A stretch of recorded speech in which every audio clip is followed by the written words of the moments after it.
नमस्कार, मैं Navneet Kaur TGT math शिक्षा विभाग हरियाणा से आपका आज की गणित की कक्षा में स्वागत करती हूँ। प्यारे बच्चों, पिछले लेक्चर में हमने विभिन्न आकृतियों के परिमाप और क्षेत्रफल के बारे में चर्चा की थी। हमने देखा था कि विभिन्न आकृतियों के परिमाप और क्षेत्रफल के सूत्र किस प्रकार से बनाए जाते हैं। आज हम उसी लेक्चर को कंटिन्यू करते हुए आगे बढ़ेंगे और वृत्त की परिधि और क्षेत्रफल पर चर्चा करेंगे।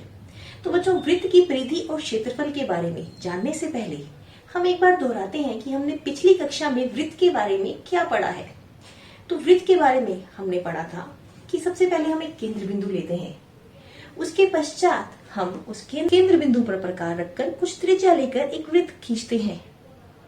वृत्त के केंद्र से वृत्त के किसी बिंदु की दूरी त्रिज्या कहलाती है और ये वृत्त के प्रत्येक बिंदु से केंद्र की दूरी समान रहती है, ये त्रिज्या होती है। इसके पश्चात हमने पढ़ा था कि वृत्त के किन्हीं दो बिंदुओं को मिलाने वाला रेखाखंड जीवा कहलाता है। वृत्त की सबसे बड़ी जीवा वृत्त का व्यास होता है। तो बच्चों, एक बार इसको फिर से देखते हैं। हमने एक वृत्त लिया जिसका केंद्र बिंदु O है। हमने इसकी कुछ त्रिज्या OA ली। त्रिज्या को हम दर्शाते हैं R से। उसके पश्चात हम इसकी एक जीवा ले रहे हैं CD। जीवा CD वृत्त के किन्हीं दो बिंदुओं को मिलाने वाला रेखाखंड इसकी जीवा कहलाता है और इसकी सबसे बड़ी जीवा वृत्त का क्या होता है? डायमीटर यानी व्यास, जो त्रिज्या का दुगना होता है। व्यास डायमीटर जो त्रिज्या का दुगना होता है। इसके बाद होता है वृत्त की परिधि। हमने विभिन्न आकृतियों में घेरे की लंबाई को परिमाप कहा था और वृत्त के केस में इसे हम कहते हैं परिधि। वृत्त की परिधि सर्कमफ्रेंस, इसको हम C से दर्शाते हैं। सर्कमफ्रेंस से C आता है, C। उसके पश्चात हम पढ़ेंगे क्षेत्रफल यानी एरिया ऑफ सर्कल। तो बच्चों, वृत्त की परिधि निकालने के दो मेथड हैं। पहला मेथड है कि हम वृत्त पर एक मार्क करें। हमने एक वृत्त लिया, इस पे हमने एक मार्क कर दिया। अब हम स्केल की मदद से देखेंगे कि वृत्त की परिधि कितनी आ रही है। मैं ये लाइन लगा रही हूं यहाँ पे, देखेंगे इसके बाद और कितनी लाइन हमें आगे लगानी पड़ती है। तो ये 38 सेंटीमीटर है, 38 सेंटीमीटर। इससे आगे हम जितना और जाएंगे हम और आगे इस पे स्केल से लगा लेंगे निशान। तो अभी फिलहाल मैं यहाँ पे हूँ, इस पॉइंट पे हूँ। तो ये हमने इसको सर्कल को घुमाया,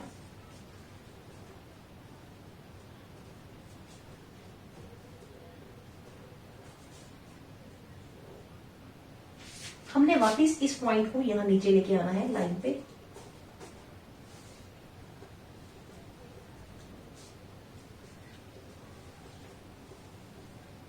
तो देखिए बच्चों, ये पॉइंट जो है यहां पे आएगा हमारा। तो 38 सेंटीमीटर, 38 सेंटीमीटर से आगे कितना हमें लेना पड़ रहा है? और ये 2 सेंटीमीटर हम और आगे जा रहे हैं। 38 + 2 ये आ गया 40 सेंटीमीटर। तो वृत्त की परिधि आ चुकी है हमारे पास 40 सेंटीमीटर। हमने क्या किया?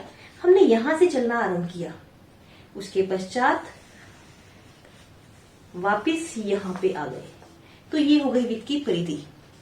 एक मेथड बच्चों और है। हम क्या करेंगे, इसको एक समतल सरफेस पे रखेंगे, प्लेन सरफेस पे रखेंगे इसको, और हम इसके आसपास धागे से इसका घेरा मापेंगे। फिर उस धागे को हम स्केल से माप लेंगे। एक तो हो गया ये मेथड, एक दूसरा मेथड धागे वाला। तो क्या ये दोनों मेथड हर स्थिति में लागू होते हैं? क्या हम एक खेत की परिधि, वृत्ताकार खेत की परिधि इस मेथड से निकाल सकते हैं? आसान नहीं होगा, है ना? तो अगर हमें वृत्त की त्रिज्या पता हो और हम एक सूत्र बना लें तो हमारे लिए इजी हो जाएगा, क्योंकि हर परिस्थिति में हम इस तरह से इसको घुमा के या धागे की मदद से हम वृत्त की परिधि ज्ञात नहीं कर सकते। तो उसके लिए हमें सूत्र बनाना पड़ेगा। सूत्र बनाने के लिए बच्चों हम क्या करेंगे, हम वृत्त की परिधि और वृत्त के व्यास में एक संबंध देखेंगे। क्या इनमें कुछ संबंध है, कुछ कॉमन है? हम तीन वृत्तों की तुलना करेंगे, उनकी परिधि और वृत्त के व्यास का अनुपात लेंगे। इसके लिए हम जियो बोर्ड की मदद लेंगे बच्चों। जियो बोर्ड में हम धागे की मदद से वृत्त की परिधि और वृत्त का व्यास ज्ञात करेंगे। तीन केसेस में हम फिर उनको तुलना करेंगे उनके अनुपात की। तो उनसे अगर कोई सूत्र बनता हुआ तो हम वृत्त की परिधि को आसानी से निकाल पाएंगे। तो चलिए बच्चों देखते हैं वृत्त की परिधि निकालने का मेथड। तो बच्चों अब हम इस जियो बोर्ड की मदद से एक गतिविधि करने जा रहे हैं जिसमें हम वृत्त की परिधि और वृत्त के व्यास का अनुपात लेंगे। तो इसमें हम सबसे पहले देख रहे हैं, इसमें जियो बोर्ड पे ये पॉइंट्स बने हुए हैं, इनके ऊपर हम एक धागे की मदद से इनकी बाउंड्री यानी इसकी परिधि माप लेंगे कि इसकी परिधि कितनी है।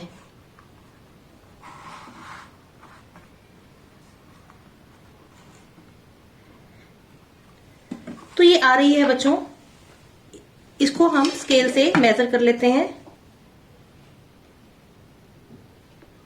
बच्चों ये आई है 22 सेंटीमीटर। परिधि आ चुकी है पहले वृत्त की 22 सेंटीमीटर।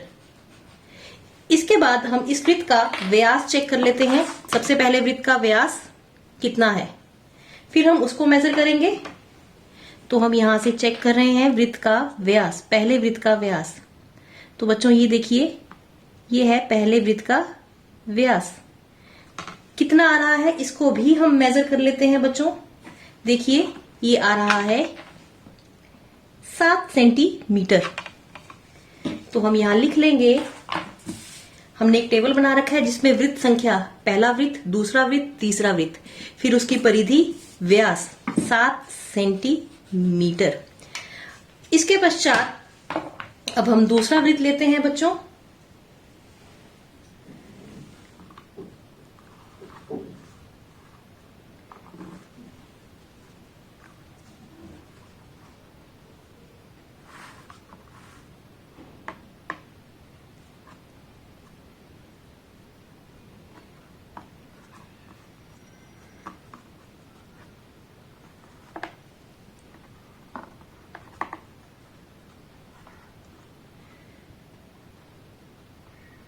तो देखिए इस वृत्त की परिधि हमने इस धागे से ली। अभी हम इसको धागे को माप लेते हैं फिर से कि कितने सेंटीमीटर है।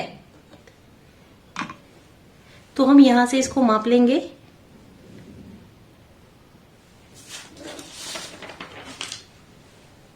तो हम यहां से इसको माप लेते हैं। तो बच्चों ये आ रहा है 35.5 सेंटीमीटर।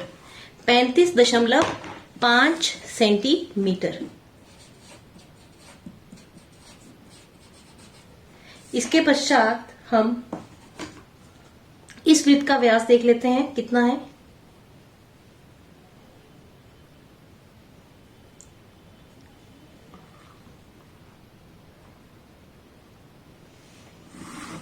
आप देख सकते हैं ये आया वृत्त का व्यास। अब इसको भी हम स्केल की मदद से फिर से माप लेंगे, ये कितना आ रहा है।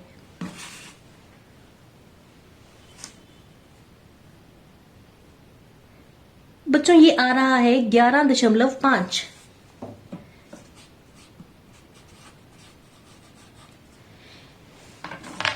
इसके पश्चात ये हो गया फर्स्ट वृत्त, उसके बाद सेकंड। अब ये तीसरा वृत्त हम लेने जा रहे हैं, तीसरा वृत्त।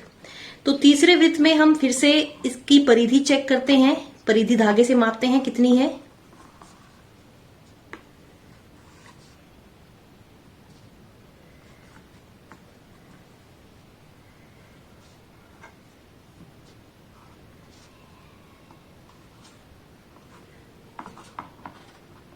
तो बच्चों ये हमने इसकी परिधि माप ली। अब इस धागे को हम फिर से स्केल की मदद से माप लेते हैं, ये धागा कितने सेंटीमीटर लंबा है। तो बच्चों ये जो धागा है इसकी लंबाई स्केल से आगे जा रही है। हम थोड़ा सा इसको और मेजर करते हैं। 38 सेंटीमीटर एक ये हो गया। उसके बाद हमने यहां माप करके इसको और आगे मेजर किया है, तो ये आया है 49 सेंटीमीटर। इसके पश्चात इस वृत्त का हमें व्यास भी लेना है, तीसरे वृत्त का व्यास। तो हम चेक करते हैं तीसरे वृत्त का व्यास। तो बच्चों ये देखिए तीसरे वृत्त का व्यास आ गया है हमारे पास। तो इसको भी हम स्केल की मदद से माप लेते हैं।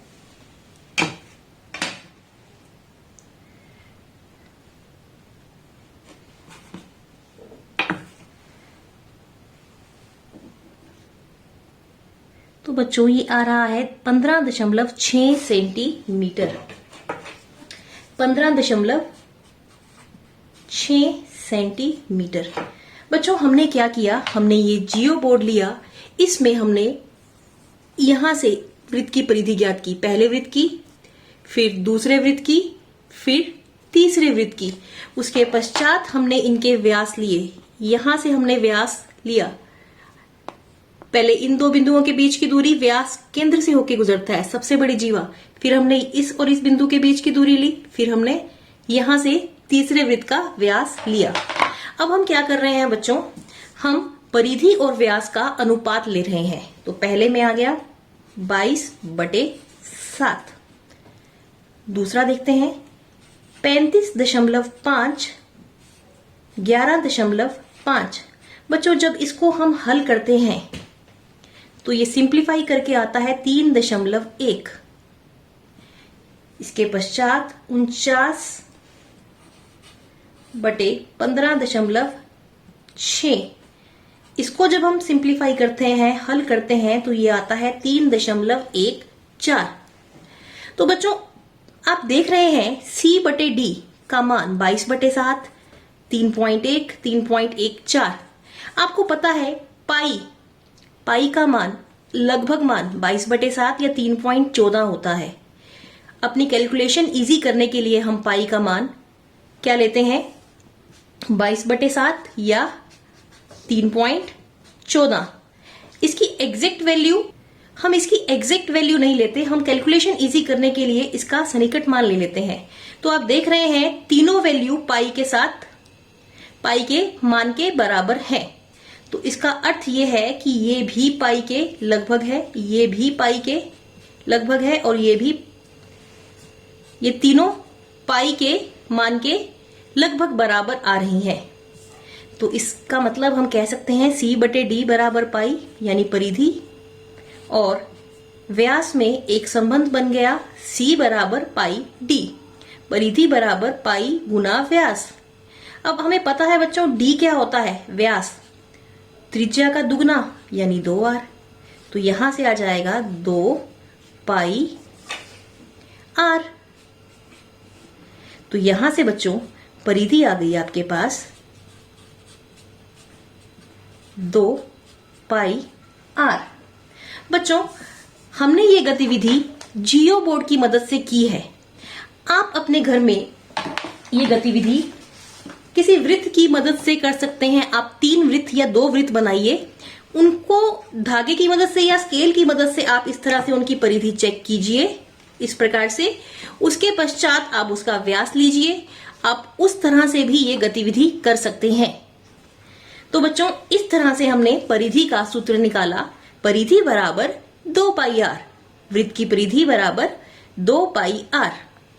के पश्चात बच्चों अब हम करेंगे वृत्त का क्षेत्रफल किस प्रकार से निकाला जाता है, उसका सूत्र किस प्रकार से आता है। तो उसे भी हम एक गतिविधि के माध्यम से बच्चों देखते हैं। वृत्त का क्षेत्रफल,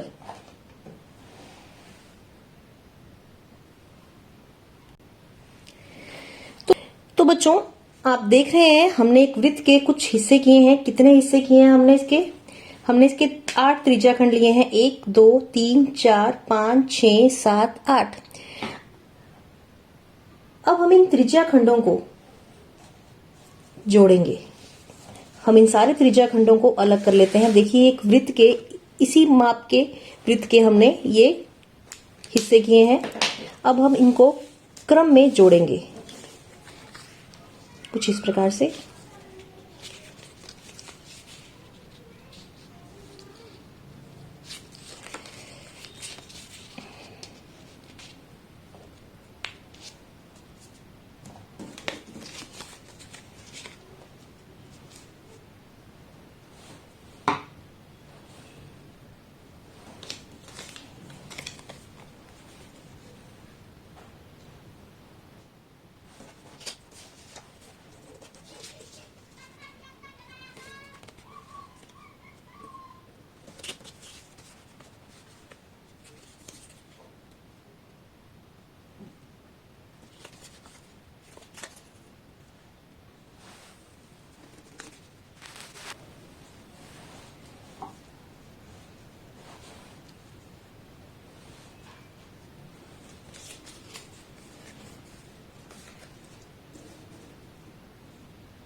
तो बच्चों आप देख सकते हैं ये एक रफ आकृति, एक रफ समांतर चतुर्भुज की आकृति बन चुकी है। हम इसको रफ आकृति क्यों बोल रहे हैं बच्चों? आप देख रहे हैं यहाँ पे कर्व्स बने हुए हैं, क्योंकि एक सीधी रेखा नहीं आ रही, तो एक रफ आकृति है। पर अगर हम इनके ज्यादा टुकड़े करें, इस वृत्त के ज्यादा टुकड़े करते कुछ इस प्रकार से, देखिए हमने किए हैं 8 टुकड़े, तो ये आकृति कुछ इस प्रकार से बनी है। अगर हम इनके कुछ 64 त्रिज्याखंड में विभक्त कर दें इनको, इस वृत्त को, तो ये कुछ इस प्रकार से आकृति बनेगी। एक आयत, आयत भी एक समांतर चतुर्भुज होता है बच्चों। तो हमने किए हैं 8 त्रिज्याखंड, अगर हम 64 त्रिज्याखंड करते हैं तो ये बिल्कुल एक समतल आकृति की तरह आएगी। पर अभी इसमें कर्व है, तो इसको हम कह रहे हैं एक रफली समांतर चतुर्भुज बन रहा है। अब आपको पता है बच्चों, समांतर चतुर्भुज में क्या होता है? क्षेत्रफल होता है उसका आधार गुना ऊंचाई। अब इसकी ऊंचाई अगर हम लें तो इसकी ऊंचाई क्या आएगी बच्चों? देख सकते हैं आप, यहां से मैं इसकी ऊंचाई ले रही हूं। ये ऊंचाई, ये एक त्रिज्याखंड है, हमने इस वृत्त में से ये त्रिज्याखंड लिया है, तो ये त्रिज्याखंड, इसकी अगर मैं ये लंबाई ले रही हूं, ये इसकी त्रिज्या है यानी आर है। तो यहां पे जो लंब बच्चों आया है वो आया है आर। और बच्चों अब इसका आधार हमें देखना है कि इसका आधार कितना है, का योग चाहिए होगा। तो अब देखते हैं कि ये हिस्से किससे मिलके बने हैं। देखिए ये हिस्से,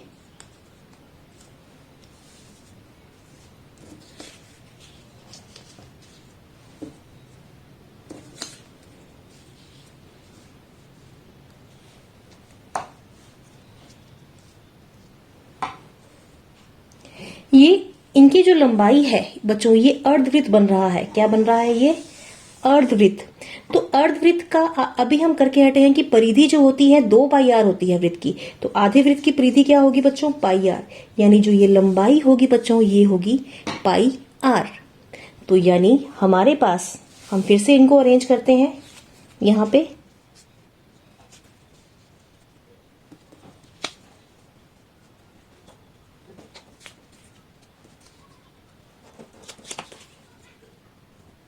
तो बच्चों हमारे पास जो आधार है वो आ चुका है पाई आर। तो बच्चों हमें पता है समांतर चतुर्भुज में आमने सामने की भुजाएं बराबर होती हैं, इसलिए आधार पाई आर आ जाएगा। हम इसको ब्लू कलर से शो कर रहे हैं। और हमारा आधार डिपेंड करता है कि हम लंब कौन सा ले रहे हैं। तो इसमें आमने सामने की भुजाएं बराबर हैं, तो दोनों पाई आर हैं। अगर हम इसको इस प्रकार से करें, वृत्त का क्षेत्रफल, वृत्त का क्षेत्रफल बराबर समांतर चतुर्भुज के क्षेत्रफल के। ये जो समांतर चतुर्भुज हमने ऊपर बनाया है, तो इसमें ये है आधार गुना लंब ऊंचाई। तो इसमें आधार है पाई आर और लंब ऊंचाई है आर, तो ये आ जाएगा पाई आर स्क्वायर। तो बच्चों ये होता है वृत्त का क्षेत्रफल। हमने पढ़ा वृत्त की परिधि और वृत्त का क्षेत्रफल। बच्चों इसको भी आप घर पे दोहरा सकते हैं। आप एक वृत्त लीजिए, हमने 2 वृत्त लिए थे, एक वृत्त के ऊपर दूसरा वृत्त इस प्रकार से बनाया था। आप एक वृत्त लीजिए, उसके हिस्से कीजिए, उसके बाद उसको, उसके टुकड़ों को समांतर चतुर्भुज के रूप में अरेंज कीजिए। आपने ये ध्यान रखना है, ये जो टुकड़े हैं, ये जो त्रिज्याखंड है, ये बराबर माप के होने चाहिए, इनका माप अलग अलग नहीं होना चाहिए। ये त्रिज्याखंड अगर आप 8 हिस्सों में विभाजित कर रहे हो, 8 भाग बराबर होने चाहिए। इसी प्रकार से अगर आप 64 हिस्सों में विभाजित करते हैं, तो 64 के 64 हिस्से बराबर होंगे। ऐसा नहीं होना चाहिए कि कोई हिस्सा बड़ा कोई छोटा। इस गतिविधि में आपको ये बातों का ध्यान रखना है। तो बच्चों आप ये गतिविधि घर पे दोहराएंगे। इसके पश्चात अब हम करेंगे कुछ प्रश्न वृत्त के क्षेत्रफल और वृत्त की परिधि से संबंधित। तो बच्चों हमने गतिविधि के माध्यम से देखा कि वृत्त की परिधि का सूत्र क्या होता है। वृत्त की परिधि का सूत्र होता है 2 पाई आर, यानी 2 गुना 22/7 गुना त्रिज्या। और क्षेत्रफल का फॉर्मूला होता है पाई आर स्क्वायर। तो एक प्रश्न है, उसमें हमें त्रिज्या दे रखी है 14 सेंटीमीटर। हमें वृत्त की परिधि और क्षेत्रफल ज्ञात करना है। त्रिज्या मीन्स आर, तो 2 गुना पाई आर यानी 2 गुना 22/7 गुना त्रिज्या 14, 7 दूनी 14, ये आ गया। उसके पश्चात क्षेत्रफल का फॉर्मूला होता है पाई आर स्क्वायर यानी 22/7 गुना त्रिज्या, 7 दूनी 14, ये आ जाएगा 44 गुना 14, ये आएगा 6। 44 गुना 14 जब हम करते हैं तो ये होगा 616 सेंटीमीटर स्क्वायर। याद रखना है परिधि सेंटीमीटर में होगी। परिधि एक घेरे की लंबाई, एक दूरी होती है, और क्षेत्रफल कितनी जगह घेरी गई है उसमें वर्ग सेंटीमीटर या सेंटीमीटर स्क्वायर मात्रक आप यूज करते हैं। और पाई का मान आपने 22/7 लेना है जब तक आपको ब्रैकेट में कुछ और मान ना दिया गया हो, यानी 3.14 जब तक ना कहा जाए आपने 22/7 ही लेना है। तो बच्चों ये था वृत्त का क्षेत्रफल और वृत्त की परिधि। तो बच्चों नेक्स्ट क्वेश्चन में वृत्त की परिधि दे रखी है 31.4 सेंटीमीटर। वृत्त की त्रिज्या और क्षेत्रफल ज्ञात कीजिए। तो इसमें हम लेके चल रहे हैं वृत्त की परिधि।